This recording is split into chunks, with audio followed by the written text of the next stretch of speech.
আমাদের একবার হলেও জানতে ইচ্ছে করে যে গোপাল ভাঁড়ের জীবনের শেষ পরিণতি কী হয়েছিল। শোনা যায় তৎকালীন বাংলার নবাব সিরাজউদ্দৌলা গোপাল ভাঁড়কে ফাঁসির আদেশ দিয়েছিলেন, কিন্তু কেন?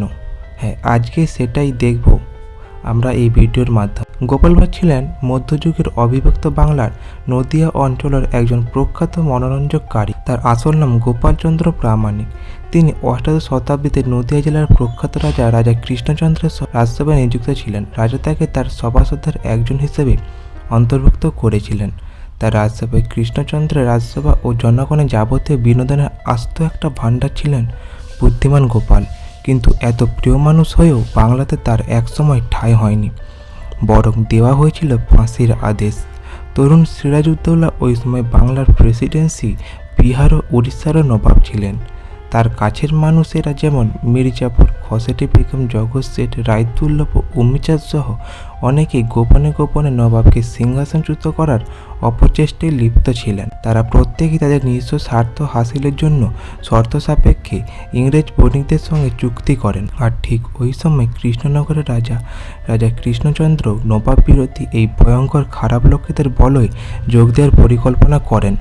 কৃষ্ণচন্দ্রের এই পরিকল্পনায় তার রাজসভার সবাই তাকে সমর্থন করলেও শুধু একজন ব্যক্তি তাকে এ বিষয়ে সমর্থন করেননি, আর তিনি হলেন গোপাল ভাঁড়। একদিন সভা শেষে রাজা কৃষ্ণচন্দ্রের কাছে গোপাল গেলেন এবং বললেন, মহারাজ, ইংরেজদেরকে বিশ্বাস করবেন না।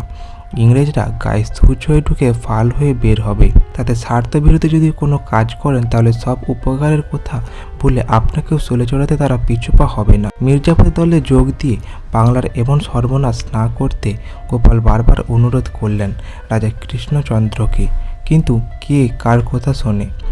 রাজা তার কোনো কথায় কর্ণপাত করলেন না, বরং তার রাজসভাসদদের নিয়ে গোপালকে বিদ্রুপ করে হাসি ঠাট্টা করতে লাগলেন। ঠাট্টা করতে করতে রাজা কৃষ্ণচন্দ্র গোপালকে শর্ত দিলেন যে গোপাল যদি নবাবের কাছে গিয়ে মুখ ভেঙচি দিয়ে ফিরে আসতে পারে তবেই তিনি নবাবের বিরুদ্ধে কোনো দলে যোগদান করবেন না।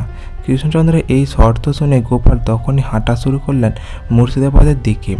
মুর্শিদাবাদে পৌঁছানোর পর দেখা দিল আরেক সমস্যা। ভাগীরথীর তীরে গড়ে ওঠা হিরাজিল প্রাসাদে কিছুতেই গোপালকে ঢুকতে দেওয়া হচ্ছিল না। গোপালের মাথায় তখন একটা বুদ্ধি এলো। সে ইচ্ছে করে নবাবের এক প্রহরীর হাতে কামড় বসিয়ে দিল।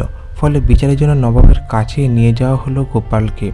আর এভাবেই নবাবের সাথে দেখা হলো গোপালের সমস্ত ঘটনা শুনে নবাব বললেন, তুমি কে আর কেনই বা এসেছ এই মুর্শিদাবাদ শহরে? গোপাল তখন কোনো কথা না বলে হঠাৎ নবাবকে মুখ ভেঙচি দিলেন। স্বাভাবিকভাবে নবাব রেগে গিয়ে গোপালকে আটক করলেন এবং বললেন, আগামীকাল তোমার বিচার হবে।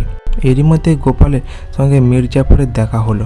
তখন গোপাল চুপি চুপি করে বললেন, আমি এসেছিলাম তোমাদের ষড়যন্ত্র ফাঁস করে দিতে, কিন্তু আমি কিছু বলবো না, কারণ এসব কথা ফাঁস করে দিলে রাজা কৃষ্ণচন্দ্র ফেঁসে যাবে। তখন নবাব তাকে সরিয়ে অন্যজনকে ক্ষমতায় বসাবে। আমি চাই না কৃষ্ণচন্দ্র তার ক্ষমতা হারিয়ে ফেলুক। যতই হোক তিনি যে আমার অন্নদাতা। অর্থাৎ গোপাল এখানে রাজা কৃষ্ণচন্দ্রকে সম্মান জানিয়ে তার কোনো ক্ষতি করতে চাননি, তাই সম্পূর্ণ ষড়যন্ত্রের ব্যাপারটা চেপে গিয়েছিলেন। অন্যদিকে মীর জাফর তার এমন কথাবার্তা শুনে রীতিমতো ঘাবড়ে গেলেন। সে মনে মনে ভাবলেন, গোপাল নিশ্চয়ই নবাবের কাছে তাদের ষড়যন্ত্রের ব্যাপারে সমস্ত কিছু ফাঁস করে দেবে। ফলে মীর জাফরের ছলে বলে কৌশলে নানা চক্রান্ত করে গোপালের ফাঁসির ব্যবস্থা করলেন। কিন্তু তাতে কি গোপাল একেবারে নির্বিকার? তার মাঝে কোনো পরিবর্তনই দেখা গেল না, কারণ ফাঁসির থেকে গোপাল কি করে বাঁচবে তার একটা উপায় সে মনে মনে স্থির করে ফেলেছিল। ফাঁসির দিন সকালে নবাব যখন গোপালের মুখের দিকে তাকালেন, গোপাল তখন আবারও মুখ ভেঙে দিল নবাবকে। এবার কিন্তু নবাব রীতিমতো ভাবনায় পড়ে গেলেন। নবাব বলেন, এ তো মস্ত বড় পাগল একটা, ফলে তাকে ফাঁসি দেওয়া হবে না। এইভাবে নবাব গোপালকে মুক্ত করে দিলেন। কৃষ্ণচন্দ্রের নির্দেশ ঠিকঠাক মতো পালন করে দেশপ্রেমী গোপাল আবারও ফিরে এলেন কৃষ্ণনগরে। তিনি এসে মুর্শিদাবাদে ঘটে যাওয়া সমস্ত ঘটনা রাজা কৃষ্ণচন্দ্রকে এক এক করে বললেন। কিন্তু তা সত্ত্বেও যখন তিনি জানতে পারলেন যে রাজা কৃষ্ণচন্দ্র তার সিদ্ধান্তে এখনও অটল, অর্থাৎ গোপালকে দেওয়া কথা তিনি রাখলেন না, তখন অভিমানী গোপাল ঠিক করলেন যে রাজসভায় আর কোনোদিনই যাবে না, এমনকি রাজ্যেই আর থাকবেন না। অত্যন্ত ব্যথিত মনে কাউকে কিছু না বলে রাতের অন্ধকারে পরিবার নিয়ে রাজ্য ত্যাগ করেছিলেন গোপাল ভাঁড়। এরপর থেকে সদা হাস্যময় গোপাল ভাঁড়কে আর কোনোদিনও দেখা যায়নি। তো এই ছিল আমার আজকের ভিডিওটি ভালো লাগলে অবশ্যই চ্যানেলটি লাইক এবং সাবস্ক্রাইব করে দেবেন এরকম আরও কিছু ভিডিও পাওয়ার জন্য।